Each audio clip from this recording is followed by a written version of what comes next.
संघ के एक सामान्य कार्यकर्ता से सांसद बनने तक का सफर आसान नहीं था।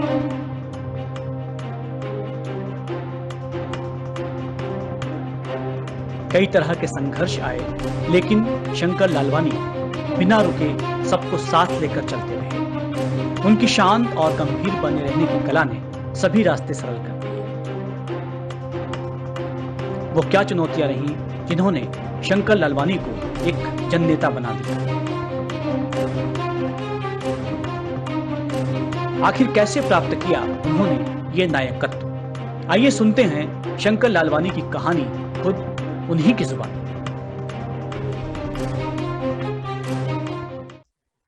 जीवन एक यात्रा है। इस यात्रा में सफलता भी है, असफलता भी है। कई बार जब व्यक्ति सफल हो जाता है, नायक बन जाता है, तो पूरी दुनिया उसके नायकत्व को देखती है, उसकी सफलता को देखती है। वो ये नहीं दिखती कि किस तरह से संघर्ष करके व्यक्ति आगे बढ़ता है, किस तरह की अप डाउन्स उसने देखे होते हैं, किस तरह की असफलताएं उसने देखी होती हैं। साधना न्यूज का एक कार्यक्रम जिसका नाम है नायक, इस कार्यक्रम में इस वक्त हमारे साथ में मौजूद हैं इंदौर के सांसद शंकर लालवानी जी। आइए आपसे बात करते हैं और जानते हैं कि इस नायकत्व को प्राप्त करने के लिए किस तरह की यात्राएं की और किस तरह के संघर्ष किए, कौन सी सफलताएं असफलताएं हासिल की, और उसके बाद में जब आज यहां पहुंचे हैं तो ये भविष्य के लिए क्या सपने लेकर आप आगे बढ़ रहे हैं। आइए शंकर लालवानी जी से बात करते हैं। लालवानी साहब, बहुत स्वागत है आपका। और शुरुआत जैसे हमने की कि संघर्ष करके व्यक्ति आगे बढ़ता है, जब वो नायक बन जाता है।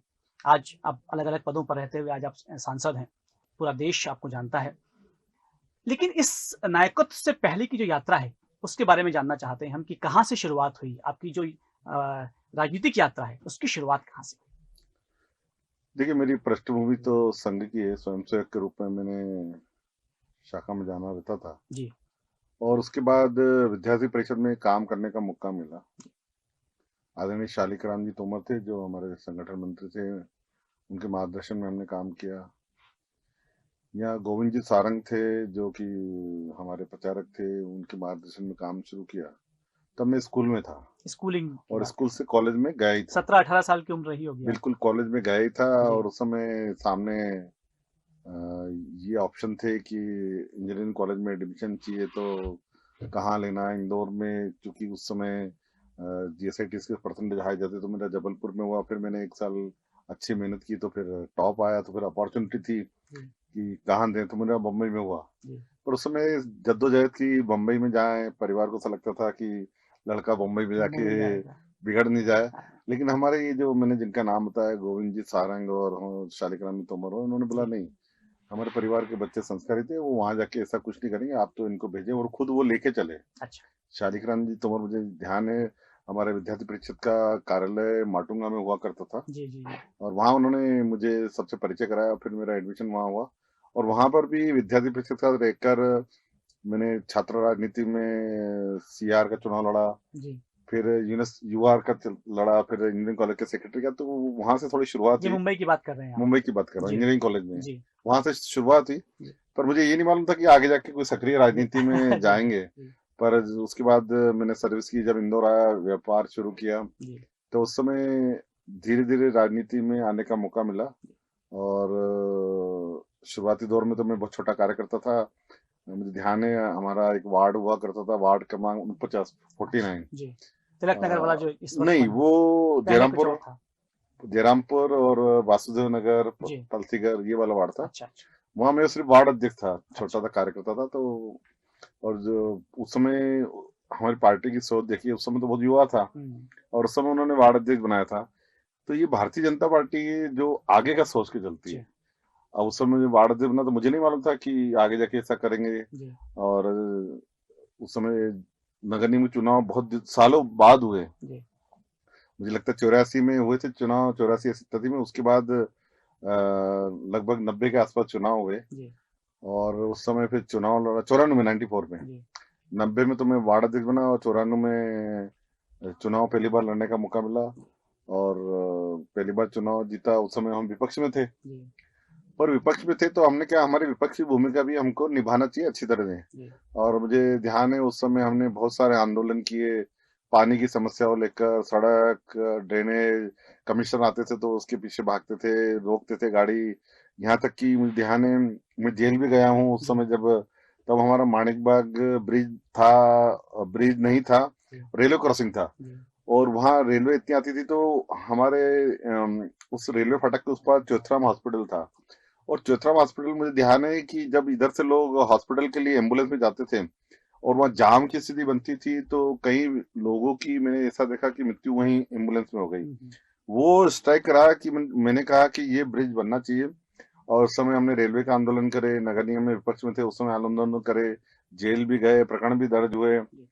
लेकिन जब मैं पहली बार, दूसरी बार फिर चुनाव लड़ा तो उस समय जनकार समिति का अध्यक्ष बना, कैलाश जी, हमारे आदरणीय कैलाश जी महापौर बने। और उस समय हमने शहर के विकास की बहुत सारी गाथाएं, चौराहों का विकास, बाउंड की सड़क, आपने देखा ये जो हमारा हाई कोर्ट है उसके सामने की सड़क, अन्नपूर्णा के सामने, ये उस समय की बनी हुई है जो अभी तक अच्छी चल रही है। और उस समय ये ब्रिज, मैंने कैलाश जी से निवेदन किया था कि ब्रिज बनना बहुत आवश्यक है। उनका भी कहना था ठीक है, ये बहुत जरूरी है, बात सही है, स्कूल है, मंडी थी और वहाँ ठेले पे लोग खड़े रहते थे, एम्बुलेंस खड़ी रहती थी, स्कूलों की बसें, और जाम की स्थिति रहती थी। कोई व्यक्ति एकदम सरलता से निकलता नहीं था, 20-20 मिनट, 25 मिनट जाम दो ट्रेनें जब निकलती थी तो बहुत समय जाम लगता था। तो सबसे पहले हमने, उस समय नगर निगम के पास पैसे नहीं थे, पर फिर भी कैलाश जी ने कहा नहीं, बहुत आवश्यक है, हम बनाओ, अपन कुछ करेंगे। और मुझे ध्यान है वो पहली ब्रिज नगर निगम में इतिहास में बनी, जो कि बाकी ब्रिज उस समय बीटेब्ल्यू ने बनाती थी, लेकिन रेलवे की ओर उस समय और ब्रिज माणिक बाग जो आप अभी देखते होंगे, उस समय की पहली ब्रिज, आज भी उसका आप देखेंगे आर्किटेक्चर हो, स्लोप हो, डिजाइन हो, बहुत ही खूबसूरत बनी है। आपसे बात करते हुए मुझे लग रहा है कि आप जब बात कर रहे हैं तो वो दृश्य आपकी आंखों में दिख रहे हैं आपको। बिल्कुल, मेरे को बहुत सारे वो दिख रहा है सब कुछ कि उस वक्त क्या हुआ था। सोचिए कैलाश जी का चेहरा भी आपको दिख रहा होगा सब बिल्कुल। उस समय उन्होंने इतना हमें फ्री हैंड कर रखा था कि शहर के विकास के लिए जो भी करना हो, पूरी परिषद आपके साथ है, लेकिन शहर का विकास होना चाहिए। हमने देखा उस समय बहुत सारे चौराहों का विकास हुआ। एक चौराहे के विकास में तो माननीय उपराष्ट्रपति जी आए थे, भैरव सिंह शेखावत, जो हमारा कलेक्टर वाला है, हेमू कालानी वाला। हमने महाराणा प्रताप चौराहे का, उसको काला घोड़ा कहते थे, और प्रतिमा चौराहे पे लगी रहती थी, उसका ट्रैफिक जाम होता था, उसको शिफ्ट करना थी तो सभी समाज वालों से बात करके, तो ऐसे बहुत सारे विकास के काम हुए। तो ये जो शुरुआती दौर रहा, बहुत ही शुरुआत संघर्ष में रहा, और उस संघर्ष से निकल के जो समस्या ध्यान में आई, तो जब हम जनकार समिति में उसमें काम करने का मौका मिला, और उसके बाद फिर सभापति बने, तो सभापति बनने के बाद तो सदन चलाया, डॉक्टर उमाश्री शर्मा हमारी महापौर थी उस समय, सदन चलाया। तो ये धीरे धीरे 3 बार जब पार्षद रहने का मौका मिला, तो जो शहर की मूलभूत समस्याएं, 15 साल में पूरे शहर की समस्याओं को जानने का मौका मिला। और उसके बाद देखें तो फिर भारतीय जनता पार्टी का अध्यक्ष बनने का मौका मिला, और संगठन में सबका आशीर्वाद मिला। संगठन में आप जो बार बार ये बता रहे हैं कि आप मौका मिला, इससे दो चीजें निकलती हैं। बहुत ईमानदारी से अगर हम बात करें, आप योग्य थे इसलिए मौका मिला, या आपको मौका मिलता रहा इसलिए आप योग्य बनते रहे? देखिए, ये तो आप सही बता सकते हैं। मैं तो ये कहूंगा, जब भी मुझे पार्टी ने कोई दायित्व दिया, मैंने प्रयास किया उसको पूरा करने का। और जब पार्टी ने, भारतीय जनता पार्टी का जब अध्यक्ष बनाया, तो उस समय बहुत सारे कार्यक्रम हमने भारतीय जनता पार्टी के स्तर पर किए, और विधानसभा में भी हम 8 में से 6 सीट जीते थे। और उस संगठन को मजबूत करने में जितना हो सकता था उसमें हमने मेहनत की। और उसके तुरंत बाद भारतीय जनता पार्टी का अध्यक्ष था और इंदौर विकास प्राधिकरण का अध्यक्ष बनाया। और एक बार अध्यक्ष पूरे बोर्ड के साथ बनाया, दूसरी बार तो मुझे ध्यान है मैं अकेला ही अध्यक्ष बना था इंदौर विकास प्राधिकरण का। तो उस समय जो नगर निगम का अनुभव था, भारतीय जनता पार्टी के अध्यक्ष रहते हुए पूरे शहर का जो अनुभव था, वो मुझे मौका मिला इंदौर विकास प्राधिकरण में काम करने में। और उस समय इंदौर विकास प्राधिकरण अध्यक्ष रहते हुए जो विकास के काम किए वो तो शहर के सामने है। और उसके बाद पार्टी ने मौका दिया चुनाव लड़ने का, शहर की जनता का आशीर्वाद, पार्टी के सभी लोगों ने इतनी मेहनत की कि सांसद बने। आप अपनी स्ट्रेंथ क्या मानते हैं? आपको क्या लगता है, तटस्थ रूप से अपने आप को देखते हैं तो कोई तो ताकत थी जो आपको यहाँ तक लगातार लेकर आई? देखिए, मुझे ऐसा लगता है कि हमें जो भी काम मिले, मुझे एक समय ऐसा भी था कुछ भी काम नहीं था, मैं इंदौर भारतीय जनता पार्टी कार्यकर्ता ग्रुप में था। अध्यक्ष बनने के और नहीं, सभापति बनने के बाद और अध्यक्ष बनने के पहले कुछ समय था कि मैं एक कार्यकर्ता ग्रुप में काम कर रहा था। पर उस समय मुझे लगा कि अगर पार्टी ने मुझे अभी कोई दायित्व नहीं दिया तो मुझे पार्टी का जो कार्यक्रम करते हैं उसमें जाना चाहिए और मैं लगातार संपर्क में रहता था। और हमने बहुत सारे सांस्कृतिक, हम आपको मालूम है मालवा उत्सव हम लगातार पिछले 20 सालों से करते हैं। तो कुछ भी अगर नहीं हो, एक कार्यकर्ता रूप में काम करते हुए जो बाकी गतिविधियां सामाजिक और सांस्कृतिक वो लगातार चलती रही। तो एक जीवन संपर्क जब शहर के लोगों से, पार्टी के लोगों से रहता है तो निश्चित तौर पे वो कहीं ना कहीं उसका लाभ जरूर मिलता है। तो लोगों की जब अपेक्षाएं आपके साथ में हो जाती हैं तो शायद और ज्यादा जिम्मेदारी बढ़ जाती है, फिर आप और ताकत साथ काम कर पाते हैं। बिल्कुल, जैसे अभी जिस अनुसार भारतीय जनता पार्टी के लोगों ने मेहनत करके और जनता का इतना आशीर्वाद रहा, तो मुझे हमेशा ये रहता है कि इतना बड़ा दायित्व मिला है और इस दायित्व को पूरा करने के लिए जो जनता की अपेक्षाएं हैं उसको हमें अनुरूप काम करना है। और वो हमेशा लगा रहता है कि शहर के लिए क्या करना, लोगों के लिए क्या करना। तो ये एक जुनून लगा हुआ है और उस जुनून में लगे हुए हैं। ये तो आपने सफलता की बात की कि लगातार सफलताएं मिलती गई, मौके मिलते गए और आप आगे बढ़ते गए। लेकिन जीवन में कुछ ऐसे पथ भी आए होंगे, ऐसे रास्ते भी आए होंगे जब असफलताएं मिली होंगी, आप निराशा ने आपको घेरा होगा। ऐसे कोई वाकये याद आ रहे हैं आपको, उस वक्त आपने कैसे लड़ाई की? नहीं, मैं बताया जब 15 साल नगर निगम में पार्षद चुनने के बाद अलग अलग पदों पे विपक्ष में थे, दूसरी बार जनकार समिति के अध्यक्ष रहे, तीसरी बार सभापति रहे, पर जब चौथी बार मैं चुनाव भी नहीं लड़ा और किसी दायित्व पे भी नहीं था, तो एक कार्यकर्ता के रूप में काम करा। तो उस समय ऐसा लोगों को भी लगता था, बाकी लोगों को भी लगता था कि आप सभापति होने के बाद आप किसी दायित्व पे नहीं हो, किसी पोस्ट पे नहीं हो, तो ये ठीक नहीं है। पर मेरे मन में ऐसा लगता था कि हमको हमारा काम करते रहना चाहिए, किसी भी दायित्व पे रहें या न रहें, पर हमें हमारा काम करते रहना चाहिए। निश्चित तौर पे समय सबका आता है और सफलता मिलती है, ये मेरा मानना है। आपकी इंजीनियरिंग की पढ़ाई ने कितना सपोर्ट किया? अगर आप इंजीनियर नहीं होते तो क्या शायद इस तरह बेहतरी से नहीं कर पाते काम? देखिए, उसका बहुत लाभ मिला। मैं जब मेरे से वरिष्ठ पार्षद भी थे कैलाश जी के MIC में, आदरणीय मधु वर्मा जी थे, ललित पोरवाल जी थे, समीर चिट्टिन जी थे, कल्याण देवांग जी, सब वरिष्ठ लोग थे हमारे साथ जो मेरे से सीनियर पार्षद थे। लेकिन एक इंजीनियर होने के नाते एक मौका मुझे मिला कि शहर के विकास के लिए मैं क्या कर सकता हूँ। तो वो वहाँ एक टर्निंग पॉइंट था कि वहाँ कुछ करने का मौका मिला और पार्टी ने मौका दिया, करने का मौका मिला, तो वहाँ कुछ डिलीवरी कर पाए, उसका लाभ मिला। और दूसरा, अब जब मैं सांसद के रूप ID के रूप में काम करता हूँ, तो ID के रूप में भी मैंने जब आपने देखा होगा जो ब्रिजेस बने या बाकी चीज डेवलपमेंट हुआ, कभी कभी लोग उदाहरण देते हैं कि पिपलाना का ब्रिज आपने देखा होगा और बंगाली वाला ब्रिज भी चल रहा है। तो दोनों में इतना अंतर है, तो वो अंतर क्यों है? वो अंतर इसलिए है कि जब हम उसके लिए बैठे थे, मुझे याद है कि जब कंसल्टेंट डिजाइन बना के लाया था और 3 दिन तक हम उस ब्रिज के बारे में एक एक चीज डिटेलिंग कर रहे थे। मैंने जो हमारे चीफ इंजीनियर थे मिस्टर राठौर थे उस समय, उनको मैंने कहा था, और अनिल जोशी अभी भी मेट्रो में है, वो और हम सब बैठे थे। मैंने कहा ये ब्रिज ऐसा बनना चाहिए कि इसमें लगना चाहिए लोगों को कि हम, क्योंकि प्रदेश में इंदौर का संदेश जाता है कि इंदौर क्या कर रहा है, पूरे प्रदेश में उसका संदेश जाता है और हम देश के विकसित शहरों के साथ कदम से कदम मिलाकर चलना चाहिए। तो हमें ऐसा बनाना चाहिए कि लोग देखने आए कि यहाँ किस प्रकार का ब्रिज बना। 3 दिन में उसकी हमने पूरी डिजाइनिंग करी और बैठे एक एक चीज माइन्यूटली बनने के पहले, टेंडर के पहले, क्योंकि टेंडर होने के बाद डिजाइन चेंज करना बहुत ही मुश्किल हो जाता है। तो हमने 3 दिन लगातार कंसल्टेंट के साथ बैठे और मुझे इस बात का संतुष्टि है कि कभी भी आप पिपलाना ब्रिज पे जाएंगे तो आपको अच्छा लगेगा, बहुत खूबसूरत दिखता है और आप जब निकलते हैं तो वो लाइटिंग होती है, बिल्कुल बिल्कुल, मन को भी अच्छा लगता है। तो ये इंजीनियरिंग का रहा। और इसके बाद और बताओ, तो जब भी हम दिल्ली में जब रहते हैं तो जब हम शहर के विकास की जब बात करते हैं, चाहे नितिन गडकरी जी के साथ बैठे हों तो अधिकारियों के साथ बैठते हैं। हाल ही में हमने इंदौर रेलवे स्टेशन को लेकर हमने जब चर्चा की रेलवे के अधिकारियों से, तो एक सांसद ये होता है कि मंत्री जी से मिलके अपनी बात कह के आ जाते हैं, पर मंत्री जी जब ये कहते हैं कि ठीक है हमने अब अधिकारियों को बता दिया, तो मैं फिर उन अधिकारियों के पीछे लगता हूँ और उनके साथ बैठता हूँ। उनको ऐसा नहीं लगना चाहिए ये सांसद है तो कोई बहुत बड़ा व्यक्ति है और हम अधिकारी हैं तो छोटे। उनके साथ टेबल पर बैठ के जब हम चर्चा करते हैं, बहुत सारे विषय ऐसे आए, शहरी विकास मंत्रालय हो, उस कमेटी में तो मैं खुद ही हूँ जो शहरी विकास मंत्रालय की, और प्लस जब हम नितिन गडकरी जी के विभाग में बैठे थे तो शहर के विकास में किस प्रकार का क्या क्या अड़चने आ रही है उसको किस प्रकार से हल करें, तो एक वो इंजीनियरिंग वहां काम आती है। और यही अनुभव मैंने अभी पिछले हफ्ते जब माननीय रेल मंत्री जी ने जब इंदौर के लिए कहा कि हम इंदौर रेलवे स्टेशन को मॉडर्नाइजेशन करेंगे, सुंदरीकरण करेंगे, अच्छा बनाएंगे एयरपोर्ट की तरफ। तो मैं वो अधिकारियों के साथ बैठा और अधिकारियों के साथ बैठ के यहाँ के चूंकि एक एक चप्पा मुझे मालूम था, तो मैंने कहा इन सबको साथ में लेकर, जो हमारा पटेल ब्रिज के आसपास है, पटेल ब्रिज है, पटेल स्टेचू है, यूनिवर्सिटी का, तो एक एक रिजर्वेशन काउंटर है, रेलवे की हमारी कॉलोनी है। मैंने कहा इन सबको लो, एक ऐसा कॉम्प्लेक्स बनना चाहिए जो 50 साल तक जो उपयोगी रह सके। और मैंने ये भी कहा इसका सरवटे बस स्टैंड हमारे पास में है।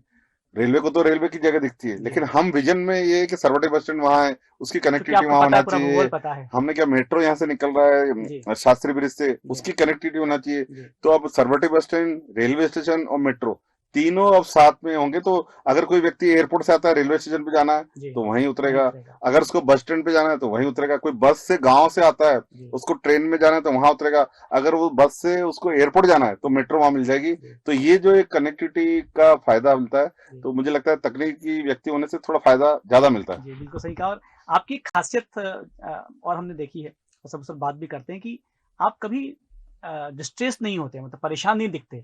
ये क्या है, मतलब ये पारिवारिक कोई गुण है, क्या कारण रहा, मतलब ये जो स्थायित्व है, शांति है, ये कहाँ से है? देखिए, कोई भी समस्या का हल गुस्से से, नाराजगी से नहीं होता। आप उसके बारे में सोचिए कि कहाँ ये समस्या आ रही है, उसका हल कैसे होगा। ये तो सब सोचते हैं लेकिन हो नहीं पाता, सब लोग परेशान हो जाते हैं, पर आपके चेहरे पे कभी दिखती नहीं। क्या ये कोई पैतृक गुण है? आप मतलब पिताश्री आपके इस दिन के रहे थे शांत, वो चीज देखिए, मुझे ये बताया गया कि आप हमेशा प्रसन्न रहे तो काम ज्यादा अच्छा होगा। नाराज होके, गुस्से में होके, तत्कालिक कुछ हो सकता है, इरिटेट होके आप कुछ किसी को दबाव प्रभाव डाल सकते हो, लेकिन उसका लॉन्ग टर्म पे इफेक्ट अच्छा नहीं रहता है। आप कोई बात अच्छी तरह भी कह सकते हो, कोई बात गुस्से में भी कह सकते हो।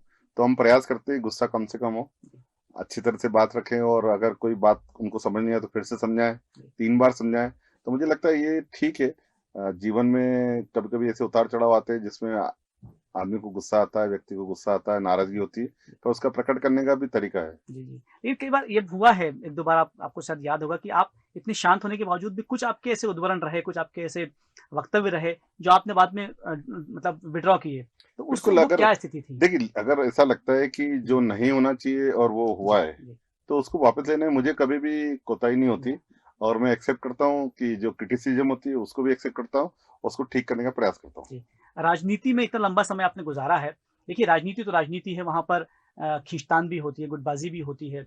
आपने भी इतना लंबा समय गुजारा तो कहीं ना कहीं आपके साथ में भी हुआ होगा। बहुत ईमानदारी के साथ में बात करें तो आपने किस तरह से उसको डील किया, कैसे आप आगे बढ़े उस खींचतान से? देखिए, मेरे मन में था कि पार्टी के सभी वरिष्ठ नेता हमारे वरिष्ठ नेता है, और हमारी पार्टी में इस प्रकार का चलता नहीं है एक बात, और अगर कुछ लोग करते होंगे तो वो लॉन्ग टर्म पर चलता नहीं है।